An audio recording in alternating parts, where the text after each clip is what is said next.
Hello and welcome back to the KCC channel. I'm Rob and I hope you are having a wonderful day today. Today we're jumping into some malicious compliance. Before we start, if you're new here, make sure to hit that subscribe button. It's completely free and you can always change your mind later. But if you stick around, I might just send you some cookies in the mail, but probably not. Alright, our first story today comes to us from HandCan44. Mandatory overtime. Let's jump right in. I just found this sub and thought I'd share my story. A few years back, I was working for a work truck manufacturing company. I really enjoyed the work I was doing and I was good at it. Unfortunately, this place had and still does have a reputation as a revolving door due to the disposable view they have of their techs. We were referred to as a heartbeat and tools at one point by the GM. The turnover led to a severe imbalance in experienced versus inexperienced workforce, and it was compounded by their answer to production slowdowns. They fired the bottom 20% every winter and would hire new techs with zero experience and mandatory overtime every summer. The latter is the point of my story. I have always stood by the adage, I work to live, I don't live to work, meaning I don't care for overtime. I budgeted my life to be able to turn down overtime when offered. I'm a team player and will always do my part when needed. However, this pattern of seasonal forced overtime was starting to wear thin. At one point, the company was bought out by a larger corporation, and some of our HR policies changed. One change was overtime being calculated on a daily basis instead of weekly. Another change was having 10 unpaid personal days with no reason or notice required to use them. Of course, the average underpaid tech living paycheck to paycheck would never use an unpaid personal day. The company knew that, and it was strictly for PR. They could claim that employees had personal days even though they never intended for us to use them. It didn't take long for me to realize that with a forced 9.5-hour day, if they worked us 10, they would be required to give us another paid break, and overtime calculated daily, I could call in on Fridays and use my unpaid personal day, but still come out ahead. 32 regular hours plus 6 overtime hours equals the equivalent of 41 regular hours. I decided I had enough and I was going to enjoy 10 3-day weekends for my summer. After my third Friday off, I was called into my manager's office.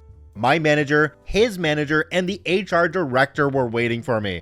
I was confronted about taking 3 Fridays off in a row, and they demanded an explanation or excuse as to why I was taking them off.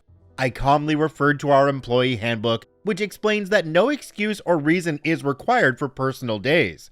They asked how I could afford to use these unpaid personal days. I had nothing to hide, so I explained the math, much to their surprise. I was then lectured by management, who told me I was abusing the system and I needed to stop or else.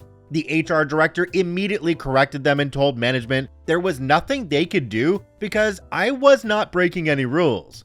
At that point, I was pretty heated. I told them, I'm one of your top performers and I know it. If I am disciplined or fired, I will assume it's because of this meeting and I will seek legal counsel. I have not broken any rules, and you should be grateful I haven't pointed out this loophole to the other technicians. I got one more Friday off before mandatory overtime was discontinued. I found out later that the general manager was reprimanded when he tried taking the issue to corporate. They found out he was forcing OT, which was against the corporate policy. The following year, the 10 unpaid days were turned into 2 extra vacation days. Jumping down to the comment section on this one, there's one from a user called MaximumDealer6208. It says, why would you tell them the math? You don't have to explain your day off, nor do you have to explain how you pay your bills. Now, you no longer get 3-day weekends, silly. Another user responded to this comment named PineappleLogical5654. It says, absolutely. I once had a supervisor who loved to remind me that I couldn't afford to lose my job because I just bought a car. I knew my car was paid for. I also knew she'd find something else to pick on if I told her, so I just nodded along and let her think she had something over me. Don't feed them. Did anybody else hear that management team shoot themselves in the foot because they said, how can you afford to take that day off? Well, management, does that mean that you know you're paying them the bare minimum to get by? Because it sure sounds to me like that's your plan. But OP, what's been commented here is absolutely true. They have no right to know what you use your days for, especially since they put that in their handbook, and they have no right to know what you spend your money on, or what your financial situation is, so screw them. Our next story today comes to us from Black Hat Ran. Want access to all employee emails? Enjoy your smoking device then. Let's jump right in. Hello Reddit, this is my first time posting on this sub, and English is not my first language, so I apologize in advance if I write something confusing. This was not that big of a deal, but even after years, I still find it funny. This happened years back when I was working as an IT for a relatively large engineering company, around 5 to 6 branches in our place. It was a great workplace. This was a family-owned business, and since it was funded using the father's, let's call him Dick, money, he was given the VIP privilege. Basically, everything he requests should be done without consideration, even if it F's up the process, yada yada. Everyone in the office and most of the people on the other sites, people get transferred to other sites for managerial positions or to fill up any vacant positions frequently, knows this, and would constantly talk about him and his unrealistic demands. Like one time, he requested to have access to all user emails since he fears sabotage from resigning and terminated employees and wants their login info to be sent to him on an Excel sheet. This was declined, of course. Dick is also known for being an alcoholic, drinking as early as 4 a.m. inside his office, and would lash out at anybody when drunk. The IT guys were the common target for his lashing out, since it's unavoidable that employees experience issues with their devices and would tell us that this should not be happening. Why are we even paying you for this? I was on the middle of my 30-day notice when we received an email from Dick asking for all shared emails to be delegated to him, aside from those whom he already has access, all 12 of them. In case you're not familiar with Outlook, emails are stored locally in a file inside your device. More accounts you have access to equals more storage space consumed. Even when there's a max storage space of 50 gigabytes for these files, you can alter the maximum up to 300 gigabytes, but we never do this. Well, we did it once for him. Our team has gone to the lengths of convincing him not to do it since it would consume a F-ton amount of space on his device, and we could delegate to him the emails he needs at the moment instead. Then delegate some more later if a need arises. Basically saying his request is unnecessary, but nah, he wants them now, he wants them fast, and he wants them stored inside since he wants to look at the emails even without the internet on. Since we realized there was no convincing Dick about the risk, MaliciousCompliance knocked on the door, asked to be let in, and crapped on the floor. All shared folders were delegated to him, having around 20 to 30 gigabytes of emails and attachments each, configured to automatically download and be saved locally. The next day we got a request to procure another laptop for Dick. Turns out, while the emails were syncing, it got to a point where his storage was bottoming up. The device was starting to freeze a lot, and whenever he tries to delete other files just to make up available space, it would get replaced by all the emails that were being synced in. He got so frustrated that he punched a hole in the screen. It's to say we were asked to revert what we did the day prior and set up his new device. Very nice event before I left the company. Okay, first of all, I need to go back to this line, and I'm not going to censor it this time, so maybe turn your volume down, where OP said, MaliciousCompliance knocked on the door, asked to be let in, and shat on the floor. That is one of the best sentences I've ever read in MaliciousCompliance, bar none. Well done, OP. In the comment section for this one, there's one from a user called M the Strange. It says, I don't know why, but MaliciousCompliance stories from IT are always so good. OP responded to this comment and said, it's one of the underappreciated parts in a business, and most of the time, people make absurd requests, but underestimate the consequences. Stepping back and looking at this one from the outside, how the heck does management not listen to IT when they recommend something they should be doing? That's what these people are paid for, to make sure that all of your electronic stuff works properly. But you're not going to listen to what they say about something electronic? That's just dumb. Our next story today comes to us from mommyIongIegs. You're mad that I shaved my head? Alright, I'll make sure to never shave again. Let's jump right in.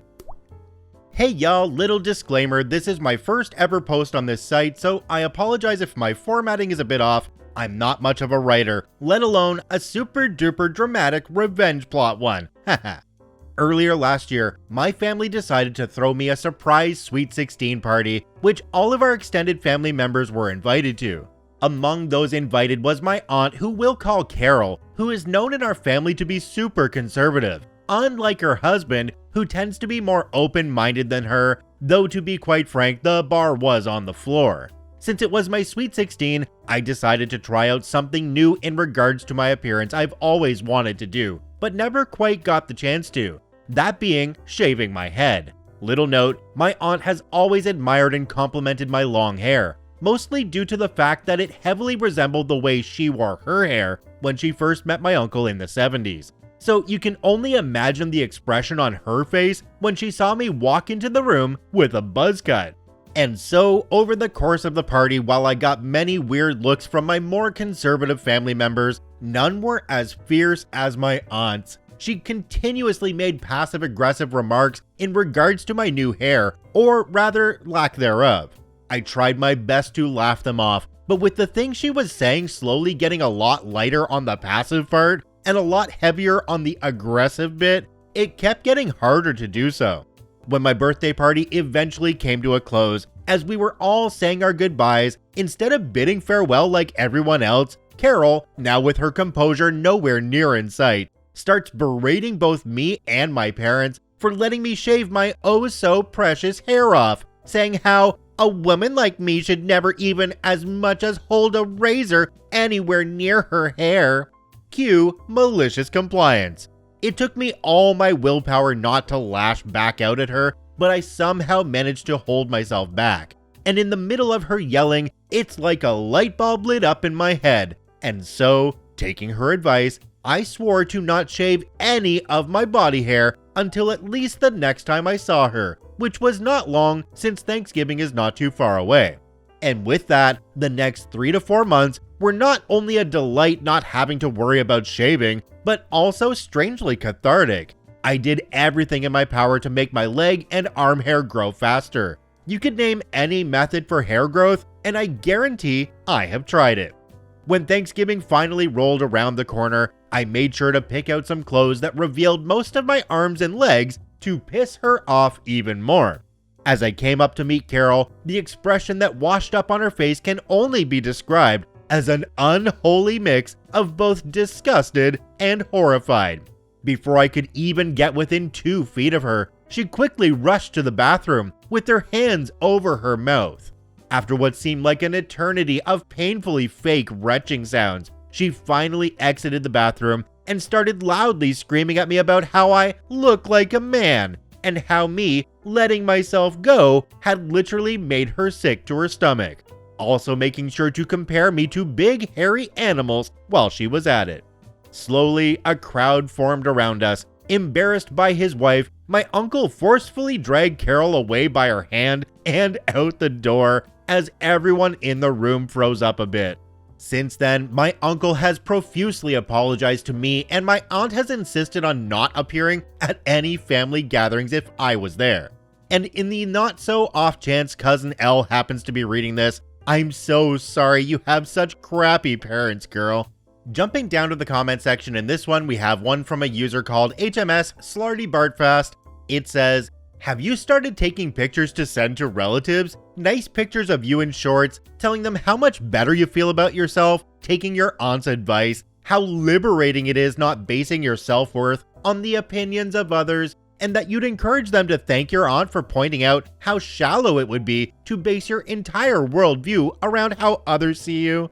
I really don't understand why this aunt cares what OP looks like. I mean, it doesn't have any bearing on the aunt's life at all. Like, is the aunt taking them out with them wherever they go? Are their friends looking at them and going, oh my gosh, what have you done? You're a horrible person because you're walking around with that one who shaved all their hair off. Oh my gosh. OP, one more thing to double check here though. Are you sure your aunt's name is Carol? Because I have a feeling her name was actually Karen.